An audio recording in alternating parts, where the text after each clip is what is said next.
Mari kita meluangkan waktu dengan judul khotbah, berapa banyak sisa hari kita.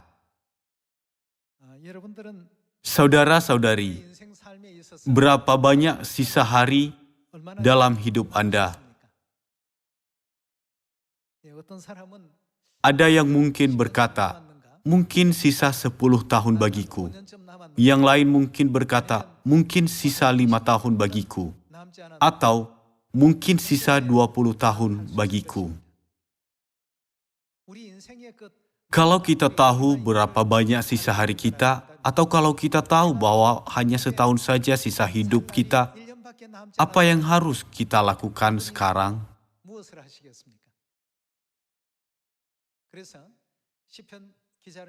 Penulis kitab Mazmur, kita melihat permohonannya untuk menerima hikmat, menghitung sisa hari-hari kita. Mari kita baca Mazmur pasal 90 ayat 11. Siapakah yang mengenal kekuatan murkamu dan takut kepada gemasmu? Ajarlah kami menghitung hari-hari kami sedemikian, hingga kami beroleh hati yang bijaksana. Kebanyakan orang tidak memikirkan sisa hari mereka selama hidup di bumi ini. Ada orang yang hanya berfokus pada hidup jasmani di bumi ini, walaupun dia berumur 70 tahun atau 80 tahun. Sebaliknya ada orang yang mengharapkan kerajaan surga, dunia abadi, walaupun masih berumur 20 tahun atau 30 tahun. Seorang laki-laki di penjara, istri dan anaknya berkunjung ke penjara dan berkata kepada dia, "Sisa harimu masih banyak, kenapa kamu membiarkan dirimu mati sia-sia? Janganlah bersikeras kepala, taklukkan dirimu pada raja, dan carilah jalan keselamatan." Dia melihat istri dan anaknya yang sedang meminta begitu keras dan bertanya kepada mereka, "Seberapa hari lagi aku bisa hidup di dunia ini menurutmu?" Istrinya menjawab, "Kukira kamu bisa hidup selama 20 tahun lagi." Maka suaminya berkata, "Apakah aku harus membuang hidup abadi dan menerima penderitaan abadi hanya untuk 20 tahun?" Saudara-saudari, kita harus menghitung sisa hari-hari kita hidup. Untuk apakah kita harus hidup di bumi ini dan apakah persiapan yang bijak? Kita bisa memperoleh hikmat ketika kita menghitung hari-hari kita. Terkadang ada orang yang melakukan kebodohan sambil menyepelekan iman mereka, mengabaikan Tuhan, dan kehilangan kerajaan surga, dan hidup yang kekal, hanya untuk hidup selama 20 tahun lagi. Berapa tahun lagi aku akan hidup? Ketika istri itu berkata, "Tinggalkanlah maksudmu dan imanmu di hadapan raja, dan tolong berkata kepadanya, 'Kamu yang salah.'" Dia menjawab, "Bagaimana aku bisa menyerah masa abadi hanya untuk 20 tahun lagi di bumi ini?" Kepercayaan orang gereja awal seperti hanya pikiran suami tersebut. Orang-orang gereja awal tidak mau menerima pembebasan, walaupun mereka disiksa. Berapa tahun lagi aku akan hidup di bumi ini? Untuk apakah aku harus hidup? Kita perlu memikirkan hal ini. Mari kita baca ayat 12 sekali lagi. Ajarlah kami menghitung hari-hari kami sedemikian, hingga kami beroleh hati yang bijaksana. Misalkan kita menyerah kepercayaan kita, tidak mau lagi menjadi nabi Tuhan, dan berhenti melakukan tugas Injil yang telah dipercayakan Tuhan kepada kita, hanya untuk 20 tahun sisa waktu kita. masa apakah yang akan datang kepada kita sesudah waktu itu? Makanya penulis kitab Mazmur berkata, "Ajarlah kami menghitung hari-hari kami sedemikian, hingga kami beroleh hati yang bijaksana." Saudara-saudari, firman ini sangat penting bagi kita, bukan? Meskipun saya tidak menyampaikan kisah orang lain, kita harus berpikir, berapa banyak sisa hari lagi bagi kita untuk hidup di bumi ini? Apakah yang harus kupilih pada saat ini dan pada hari ini? Apakah kita bisa menyerah hidup abadi yang dijamin oleh Tuhan hanya untuk hidup sebentar?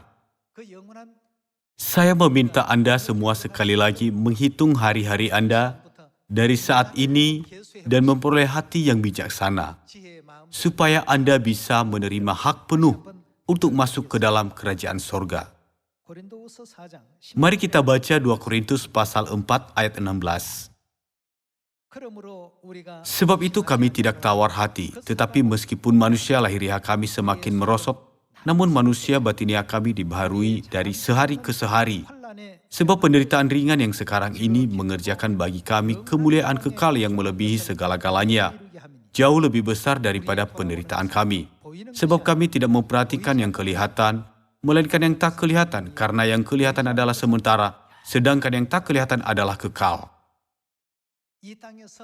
Silakan menghitung hari-hari kita di bumi ini. Walaupun kita hidup selama 100 tahun di bumi ini, itu sangat pendek, tidak panjang.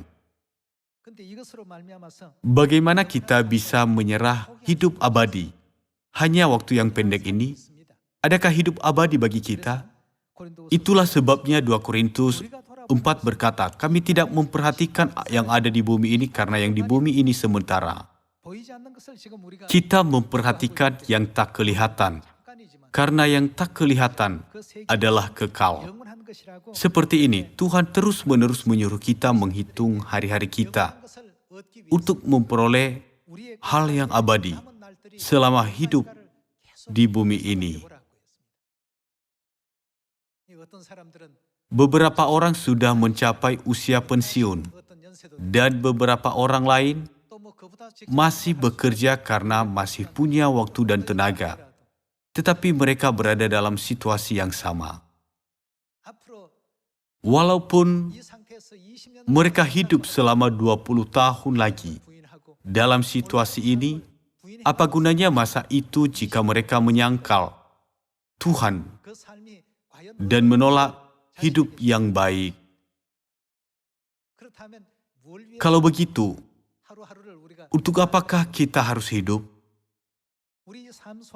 Ada banyak jenis pekerjaan di bumi ini, seperti presiden, perdana menteri, politikus, pengusaha, pemimpin agama, profesional hukum, pengacara, guru sekolah, dan sebagainya. Pekerjaan-pekerjaan ini dibentuk untuk kebutuhan hidup di bumi ini. Kita sangat mengabdikan diri pada hidup di bumi ini. Tetapi semua itu akan berakhir, tidak untuk selama-lamanya. Segala hal di bumi ini terbatas. Tidak ada orang yang bisa bekerja dalam sepanjang hidupnya. Manusia harus pensiun saat umurnya mencapai umur pensiun. Tetapi ketika kita melihat firman-firman Tuhan, kita harus menyatakan diri kita sendiri. Apa yang sedang kulakukan untuk mempersiapkan hidup abadi? Berapa banyak sisa hari lagi bagi kita? Kita harus memikirkan selama hidup di bumi ini. Dengan begitu, kita bisa mengetahui alasan mengapa Tuhan berkata kepada kita, janganlah kamu terlalu fokus pada hal-hal di bumi yang sebentar. Persiapkanlah hal untuk hal yang abadi. Mari kita lanjutkan baca 2 Korintus pasal 3 ayat 6.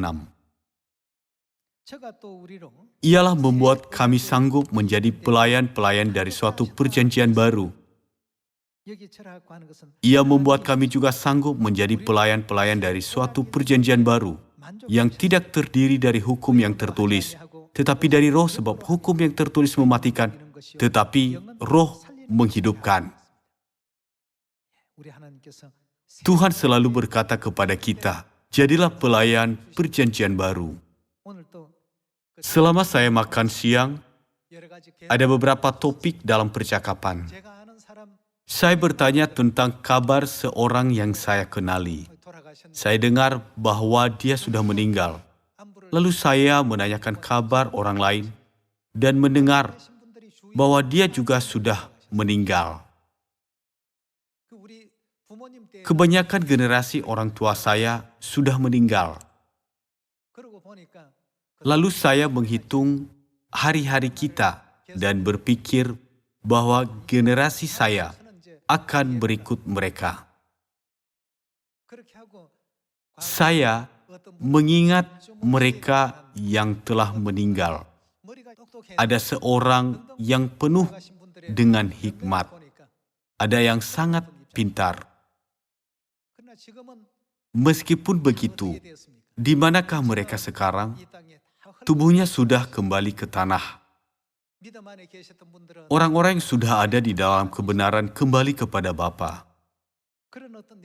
Mengenai hidup jasmani ini, orang-orang dunia mengatakan bahwa kepandaian, kekayaan, atau kekuasaan semuanya sia-sia saat orang meninggal, bukan? Itu semua tidak berarti. Namun, orang-orang yang sudah menjalani hidup dalam iman meninggalkan buah-buah indah. Segalanya dilupakan dan menjadi sia-sia. Tetapi buah-buah yang sudah mereka tuntun kepada Tuhan saat mereka hidup masih tinggal di dalam kebenaran. Ketika saya melihat buah-buah mereka, sekali lagi saya mengingat alasan mengapa Tuhan menyuruh kita memberitakan Injil. Di dalam 2 Korintus pasal 3, ialah membuat kami juga sanggup menjadi pelayan-pelayan dari suatu perjanjian baru. Ada banyak jenis pekerjaan di bumi ini. Ada banyak orang menaruh segenap hati dan tenaga mereka pada pekerjaan mereka untuk hidup sementara. Namun, kenapa mereka tidak mempunyai kesempatan agar mereka berusaha untuk hal-hal abadi? Mari kita selidiki firman Markus pasal 16. Markus pasal 16 ayat 15 kita baca. Lalu ia berkata kepada mereka, pergilah ke seluruh dunia, beritakanlah Injil kepada segala makhluk. Dengan kata lain, beritakanlah Injil kepada semua orang di dunia. Siapa yang percaya dan dibaptis akan diselamatkan. Tetapi siapa yang tidak percaya akan dihukum. Tuhan sudah mengutus kita ke dunia ini, yaitu tempat di mana kita bekerja ini. Karena Tuhan mengutus kita ke tempat kita memberitakan Injil. Kita tidak bisa beristirahat sebelum kita menyelesaikan pekerjaan ini. Bukankah dituliskan bahwa kita akan istirahat di sorga untuk selama-lamanya? Karena itu Tuhan berkata, pergilah ke seluruh dunia, beritakanlah Injil kepada segala makhluk. Siapa yang percaya dan dibaptis akan diselamatkan, tetapi siapa yang tidak percaya akan dihukum. Kita tidak boleh melepaskan pekerjaan ini, walaupun kita bekerja sebagai guru sekolah atau bekerja di kantor. Kita harus memberitakan kehendak Tuhan kepada orang di dunia. Orang kaya di bumi pun sia-sia ketika dia meninggal. Parahnya lagi, terkadang saudara-saudaranya bertengkar karena tinggalan orang kaya itu. Tuhan sudah memberi kepada kita tugas pergi ke seluruh dunia dan memberitakan Injil kepada semua orang. Kita tidak boleh melalaikan tugas yang menuntun kita ke dunia yang abadi, bukan? Berapa banyak sisa hari lagi bagi kita? Bukan hanya waktu saja masalah. Kita membutuhkan hikmat untuk mengetahui apa yang harus kita lakukan dalam sisa waktu kita. Mari kita baca 2 Timotius pasal 4 ayat 1. Di hadapan Allah dan Kristus Yesus yang akan menghakimi orang yang hidup dan yang mati, aku berpesan dengan sungguh-sungguh kepadamu, demi pernyataannya dan demi kerajaannya. Beritakanlah firman, siap sedialah baik atau tidak baik waktunya. Nyatakanlah apa yang salah, tegurlah dan nasihatilah dengan segala kesabaran dan pengajaran. Karena akan datang waktunya, orang tidak dapat lagi menerima ajaran sehat, tetapi mereka akan mengumpulkan guru-guru menurut kehendaknya, untuk memuaskan keinginan telinganya. Mereka akan memalingkan telinganya dari kebenaran dan membukanya bagi dongeng. Tetapi kuasailah dirimu dalam segala hal. Sabarlah menderita, lakukanlah pekerja pemberita Injil, dan tunaikanlah tugas pelayananmu. Di ayat 6, Rasul Paulus menghitung sisa hari-harinya. Mengenai diriku, darahku sudah mulai dicurahkan sebagai persembahan, dan saat kematianku sudah dekat. Di sini dia berkata saat kematiannya sudah dekat. Dia menghitung hari-harinya. Dan ayat 7, aku telah mengakhiri pertandingan yang baik. Aku telah mencapai garis akhir dan aku telah memelihara iman. Sekarang telah tersedia bagiku mahkota kebenaran yang akan dikurniakan kepadaku oleh Tuhan, Hakim yang adil pada harinya. Tetapi bukan hanya kepadaku, melainkan juga kepada semua orang yang merindukan kedatangannya. Rasul Paulus menghitung hari-harinya dan menyadari tidak lama lagi dia akan meninggal dunia. Jika dia diangkut dari penjara itu, dia akan segera dieksekusi mati. Dia sedang menghitung hari-harinya sambil melihat kembali masa hidupnya. Tentu saja Rasul Paulus bisa dibebaskan kalau dia menyangkal Yesus atau dia bertekad untuk tidak percaya kepada Yesus. Tetapi semua orang kudus tidak mau menerima pembebasan. Karena mereka sudah menyadari apa? Masa hidup kita di bumi ini sangat pendek. Masa itu tidak bisa dibandingkan dengan masa hidup kita di sorga yang sudah dijanjikan Tuhan dan disediakannya. Itulah sebabnya penulis kitab Mazmur berkata, ajarlah kami menghitung hari-hari kami hingga kami beroleh bijaksana. Saudara-saudari, kalau Anda hanya mempunyai seminggu lagi, atau sebulan lagi, atau setahun lagi untuk hidup di bumi ini, apa yang harus Anda lakukan supaya Anda bisa menghabiskan waktu itu dengan bijaksana? Hal-hal di bumi ini tidak bisa untuk selama-lamanya. Tidak ada hal yang abadi di bumi dan kita tidak bisa hidup di bumi untuk selama-lamanya. Meskipun seorang mempunyai kekuatan sangat besar atau sangat keras kepala, ia tetap meninggal dunia pada waktunya. Inilah manusia, bukan?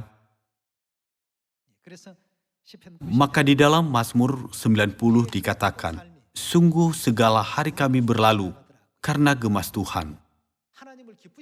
Betapa baiknya jika semua orang berkenan di hati Tuhan selama hidup di dunia ini. Namun, sayangnya, hampir semua orang di dunia menimbulkan kemurkaan Tuhan selama hidup di bumi ini.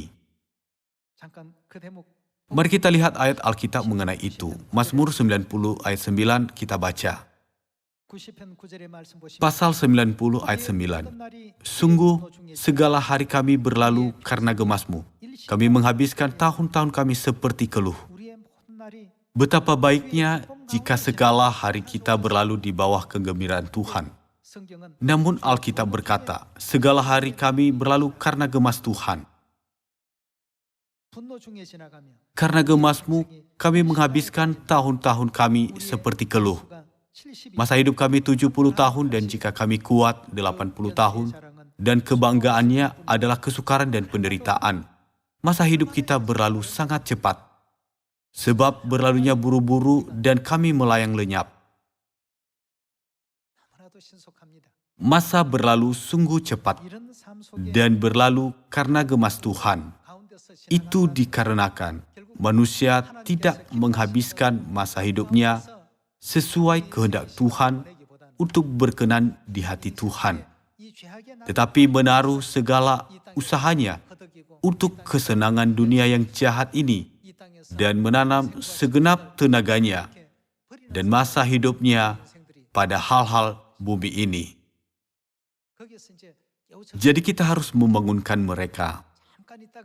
Melalui pemberitaan Injil, kita memberitakan kepada mereka bahwa tidak hanya ada dunia jasmani yang akan lenyap, tetapi juga ada dunia abadi. Baik atau tidak baik waktu, inilah tugas yang diberikan Tuhan kepada kita. Bumi ini merupakan tempat kerja di mana kita datang untuk bekerja. Bumi ini bukanlah tempat istirahat, tetapi tempat kerja. Kalau begitu, kapan kita bisa istirahat? Surgalah tempat istirahat kita.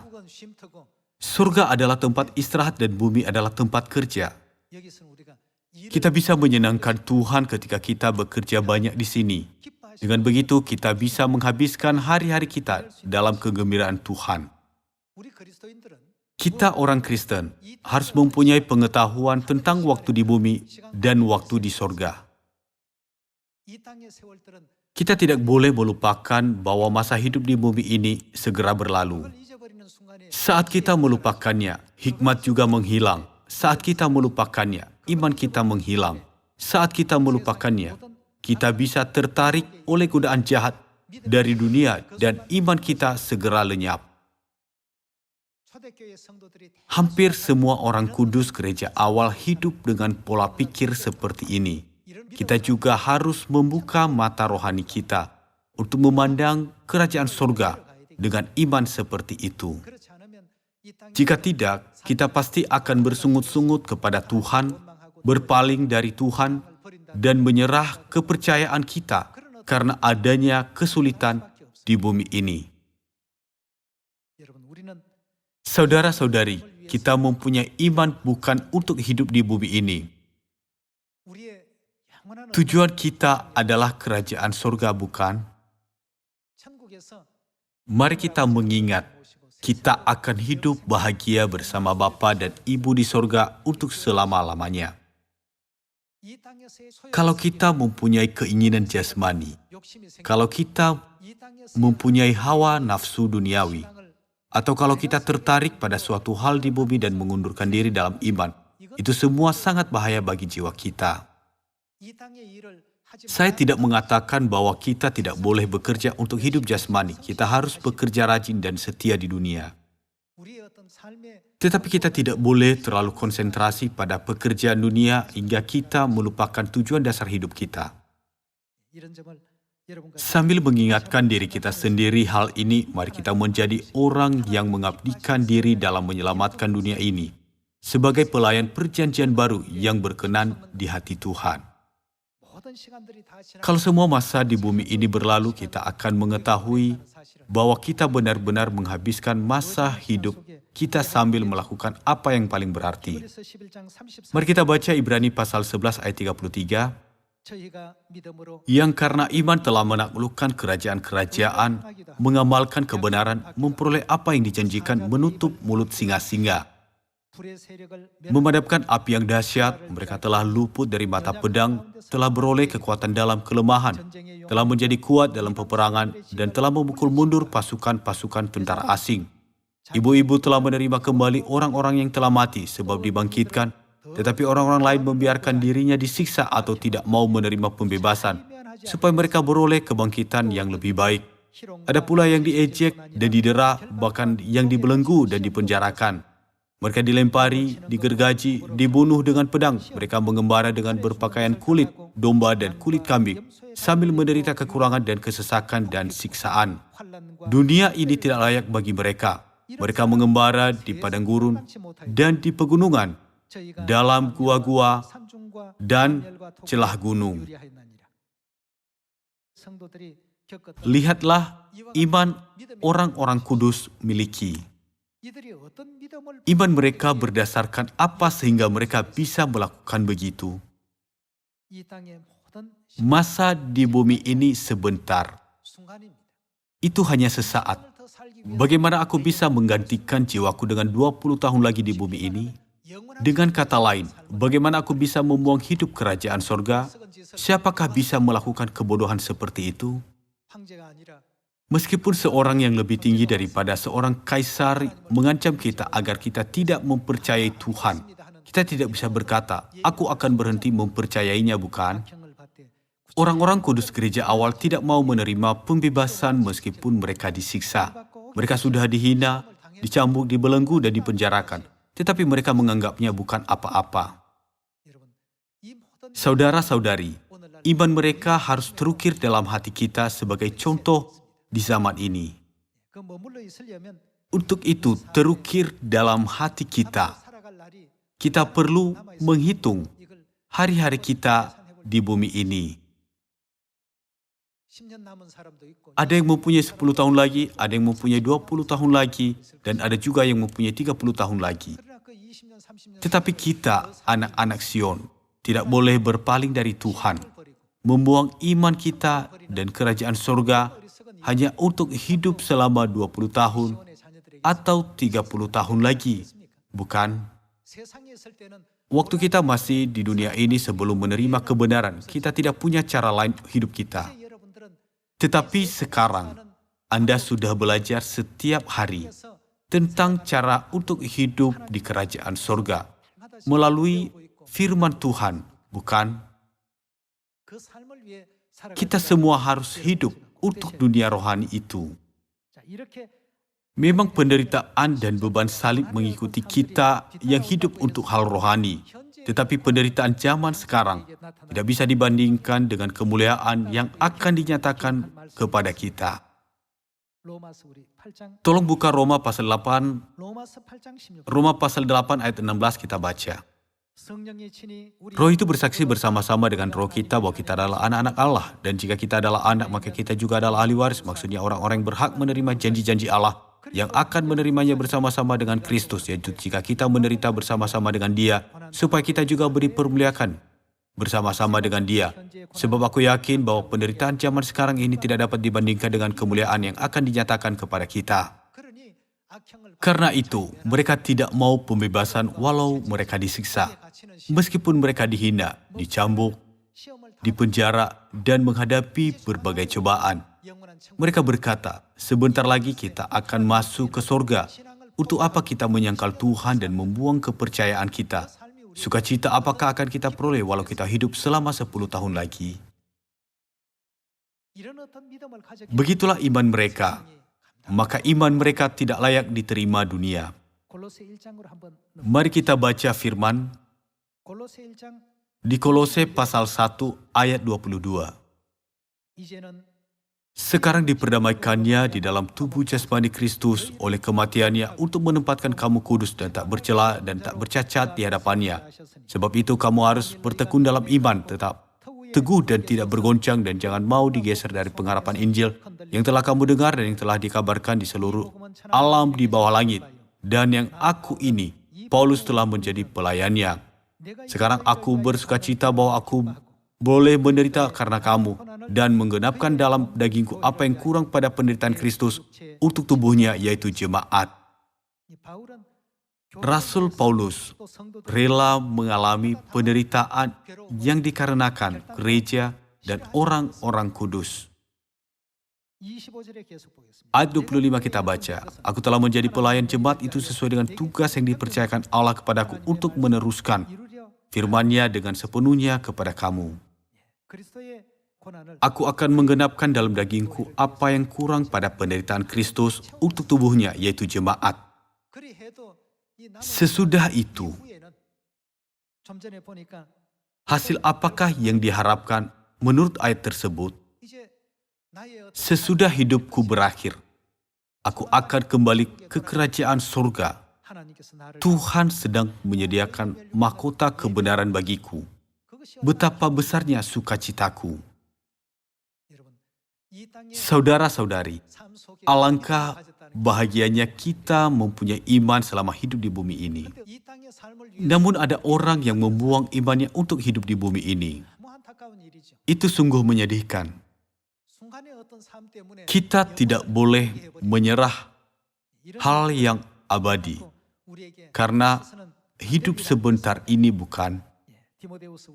Mari kita baca 2 Timotius pasal 2 ayat 1.